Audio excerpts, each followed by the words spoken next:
यहाँ पे मैंने एक मेथड बनाया है जो कि अभी हमारी प्रॉब्लम वन जो भी हम सॉल्व कर रहे थे उस ओकेशन को यूज़ करते हुए यहाँ पे बनाया गया है। अब इसको देखते हैं कि हम इसको बनाया कैसे है और इसके अंदर क्या क्या काम किया हमने मेथड की रिटर्न टाइप पॉइंट रखी। इसका मतलब ये होगा कि ये मेथड एक पॉइंट का ऑब्जेक्ट रिटर्न करेगा। ये जो पॉइंट का ऑब्जेक्ट रिटर्न होगा उसके ऊपर कंपोजिट मैट्रिक्स अप्लाई हो चुकी होगी, यानी कि वो पॉइंट जो है वो आरटीएस के मुताबिक बन रहा होगा। मेथड का नाम यहाँ पे कंपोज आरटीएस रख दिया है। इसमें एक पॉइंट का ऑब्जेक्ट पास कर रहे हैं। ये वो पॉइंट होगा जिसके ऊपर हमने कंपोजिट अप्लाई करना है या कंपोजिट मैट्रिक्स अप्लाई करनी है। इसके अलावा हमारे पास आरटीएस में हमें ट्रांसलेशन चाहिए, तो ट्रांसलेशन के लिए हमने यहाँ पे दो आर्गुमेंट रखे हैं, int t x, int t y. इसके अलावा यहाँ पे एस के लिहाज से स्केलिंग करनी है। स्केलिंग करने के लिए हमने इसके दो फैक्टर रखे हुए हैं, एस एक्स एस वाई, तो दोनों की वैल्यू को हमने यहाँ पे डबल में ले लिया। और आर यानी रोटेशन के लिए हम यहाँ पे एंगल पास कर रहे हैं जो कि डबल टाइप में रिसीव होगा। अब यहाँ पे जो भी एंगल रिसीव हो रहा है वो यूज़र की तरफ से डिग्री में वैल्यू आ रही होगी, लेकिन हम उसको रेडियन में कन्वर्ट करेंगे क्योंकि हमें मैथ डॉट साइन और मैथ डॉट कॉस ये दो मेथड है, इनको यूज़ करने के लिए इनको रेडियन के एंगल पास करना पड़ता है। तो इस मकसद के लिए सबसे पहले हम इसको रेडियन में कन्वर्ट करते हैं।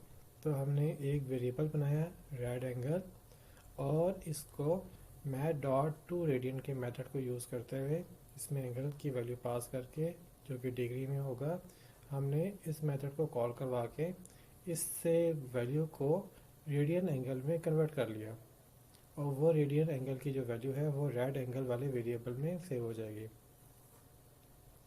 इसके बाद हमारी इक्वेशन के अंदर साइन और कॉस का इस्तेमाल होगा, तो उसके लिए हम पहले से ही दो वेरिएबल बना लेते हैं, एक का नाम सिन और एक का नाम कॉस रखा है। सिन में हम मैथ डॉट सिन का मेथड कॉल करके इसमें रेड एंगल पास करेंगे, जिससे ये वाला मेथड उस एंगल के अगेंस्ट साइन वैल्यू जो है वो कन्वर्ट करके रिटर्न करेगा और उसको हमने इसमें सेव कर लिया।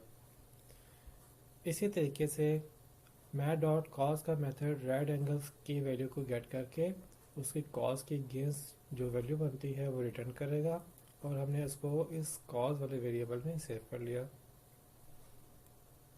अब इसके बाद इन स्टेटमेंट में देखें तो ये मेरे पास एक्स डैश और वाई डैश वो स्टेटमेंट है जिनको मैंने इक्वेशन जो कि अभी थोड़ी देर पहले हमने देखी थी उससे बनाया है। उस वाली इक्वेशन में हमारे पास x into S x cos theta था, तो उसको हमने यहाँ पे कोड में इस तरह से मैप किया कि x के लिए हमें पॉइंट का x चाहिए, तो पॉइंट का x के लिए हमने पॉइंट क्लास के ऑब्जेक्ट p को यूज़ करते हुए डॉट ऑपरेटर का इस्तेमाल करके उसके x कंपोनेंट की वैल्यू को गेट कर लिया, मल्टीप्लाई बाय एस एक्स जो कि स्केलिंग फैक्टर ऑफ x है, ये हमारे पास इक्वेशन में भी एज इट इज़ गिवन था, मल्टीप्लाई बाय कॉस थीटा, तो कॉस थीटा की जो वैल्यू हमने वेरिएबल कॉस पे रख ली, तो इस तरह से हमने मल्टीप्लाई करके इसको कॉस को सॉरी बाकी एक्सप्रेशन से मल्टीप्लाई कर दिया, माइनस पी डॉट वाई ये रिप्रेजेंट कर रहा है वाई को, into S x into sine, तो ये वाली एक्सप्रेशन हमारी यहाँ पे होगी, plus S x into T x.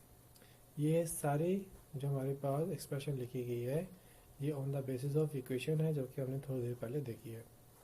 तो ये वाली जो एक्सप्रेशन है इसके रिजल्ट के अगेंस्ट हमें एक्स डैश या रिजल्टेड पॉइंट का एक्स वैल्यू रिसीव होगी और उसकी वैल्यू को हम यहाँ पे वेरिएबल एक्स डैश जो कि इंटीजर टाइप का है इसमें रिसीव करके सेव कर रहे हैं।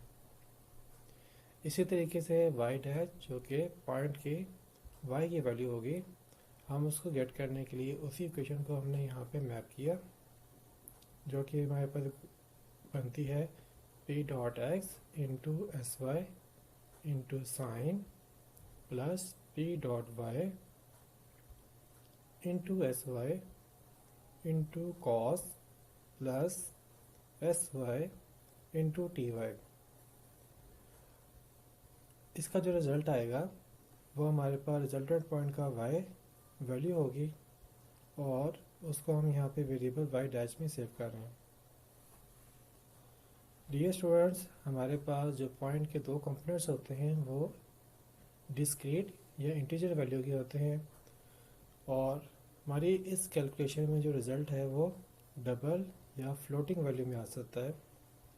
तो उसकी वैल्यू को डिस्क्रीट या इंटीजर में कन्वर्ट करने के लिए हमने इसके ऊपर इंटीजर की कास्टिंग कर ली। इस सारी एक्सप्रेशन का जो रिज़ल्ट होगा वो डबल में होगा, लेकिन हमने इसको इंटीजर में कन्वर्ट करके इनके रिस्पेक्टिव वेरिएबल में प्लेस कर दिया। अब इन दोनों वेरिएबल में जो वैल्यूज़ हैं उनको यूज़ करते हुए हमने एक एनोनिमस पॉइंट बनाया। इसको बनाने के लिए देखें, हमने यहाँ पे यूज़ किया कीवर्ड न्यू कंस्ट्रक्टर पॉइंट और इसको हमने x dash y dash value pass की। इससे हमारे पास एक एनोनिमस पॉइंट बन रहा है और रिटर्न की स्टेटमेंट जो है वो इस एनोनिमस पॉइंट को रिटर्न कर देगा, जो कि इस मेथड कॉल के अगेंस्ट एक पॉइंट रिसीव कर लेगा। तो डियर स्टूडेंट्स, आपने देखा कि हमने प्रॉब्लम 1 के अंदर एक कॉम्पोजिट मैट्रिक्स बनाई। कॉम्पोजिट मैट्रिक्स बनाने के बाद हमने एक पॉइंट के ऊपर उसको अप्लाई करके इक्वेशन डेवलप की। इक्वेशन डेवलप करने के बाद हमने उसी को यूज़ करते हुए हमने मेथड डेवलप किया। अब इसके बाद हम दूसरी प्रॉब्लम पे आते हैं। इस प्रॉब्लम में देखें तो हमने एक कॉम्पोजिट मैट्रिक्स बनानी है जो कि इस सीक्वेंस, स्केलिंग, ट्रांसलेशन और रोटेशन के लिए होनी चाहिए। तो इस मकसद के लिए हमने स्केलिंग, ट्रांसलेशन, रोटेशन के लिए एक मैट्रिक्स बनाई MSTR और इसमें हमने रिवर्स ऑर्डर के अंदर मैट्रिक्स को प्लेस कर लिया कि हमारे पास सबसे एंड में रोटेशन होनी है, तो हमने यहाँ पे सबसे पहले रोटेशन मैट्रिक्स को रखा।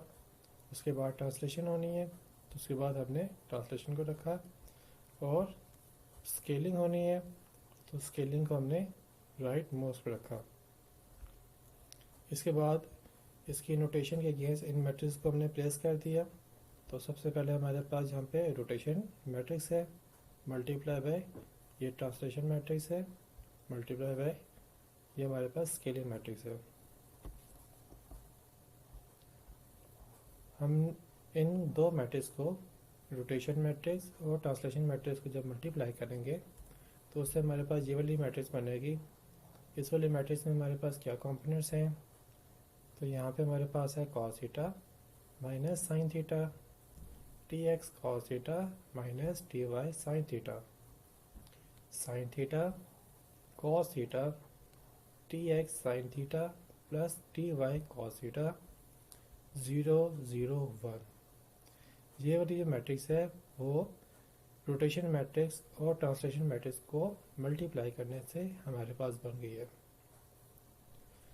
अब इस वाले मैट्रिक्स को हम स्केलिंग मैट्रिक्स में मल्टीप्लाई करेंगे तो इसके रिज़ल्ट में हमारे पास ये वाली मैट्रिक्स बनेगी। इसमें क्या कंपोनेंट्स हैं, इसमें हमारे पास है sx cos theta minus sy sine theta, tx cos theta minus ty sine theta, sx sine theta, sy cos theta, tx sign theta plus ty cos theta 0 0 1। ये जो मैट्रिक्स हमारे पास आई है ये एक कॉम्पोजिट मैट्रिक्स है जो कि रोटेशन, ट्रांसलेशन और स्केलिंग के सीक्वेंस के मुताबिक हमारे किसी भी शेप को ट्रांसफॉर्म कर सकती है। ये हमारे पास कॉम्पोजिट मैट्रिक्स आ गई है। अब इसकी वजह से हम एक पॉइंट के ऊपर ट्रांसफॉर्मेशन अप्लाई करते हैं। तो पॉइंट के ऊपर ट्रांसफॉर्मेशन अप्लाई करने के लिए हमने कॉम्पोजिट मैट्रिक्स को पॉइंट मैट्रिक्स से मल्टीप्लाई किया। तो कॉम्पोजिट मैट्रिक्स हमारे पास ये आ गई, पॉइंट मैट्रिक्स हमारे पास ये आ गई। हमने इनको मल्टीप्लाई किया तो उससे हमारे पास रिजल्टेंट पॉइंट मैट्रिक्स बनी s x cos theta minus y s y sine theta plus t x cos theta minus t y sine theta x s x sine theta plus y s y cos theta plus t x sine theta plus t y cos theta 1। जैसे कि resultant point के पहला वाला element x को represent कर रहा होता है, सेकंड वाला y को रिप्रेजेंट कर रहा होता है, तो इससे अगर हम इक्वेशन डेवलप करें तो x डैश जो है वो इक्वल होगा x s x cos theta minus y s y sine theta plus t x cos theta minus t y sine theta. और इसी तरीके से y डैश हमारे पास बनेगा y dash equals to x s x sine theta plus y s y cos theta plus t x sine theta plus t y cos theta.